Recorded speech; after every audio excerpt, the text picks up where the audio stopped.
Actuellement, le véhicule en provenance de la ville de Bukavu et ceux qui viennent de Bunyakiri n'ont plus de passage.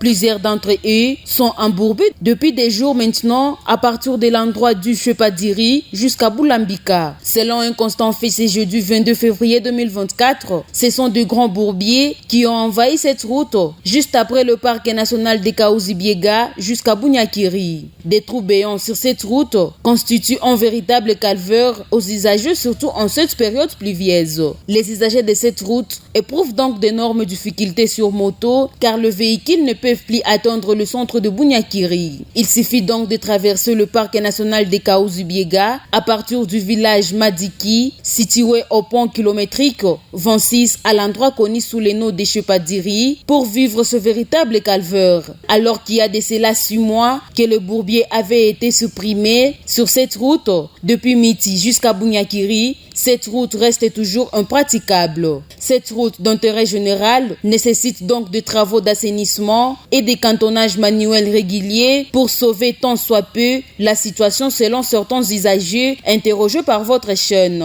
En plus de cette dégradation, des érosions en provenance des collines environnantes, surtout entre le point kilométrique 30 et 55, ne font qu'attaquer cette infrastructure, des érosions qui constituent une réelle menace pour cette route d'intérêt capitale. Ces usagers plaident pour sa réhabilitation urgente, comme ne cessent de le promettre les autorités congolaises. Ils sollicitent par ailleurs la construction d'un dallo à Boulambika sur le pont jeté sur la route nationale numéro 3 au point kilométrique 54, une façon de faciliter l'accès de véhicules jusqu'à Hombo. Vous allez vous rappeler que la route nationale numéro 3 relie 4 provinces, à savoir le Sud Kivu, le Nord Kivu, à travers le territoire de Walikale, le Maniema à travers l'Ubutu, ainsi que la province de la Chopo à Kisangani.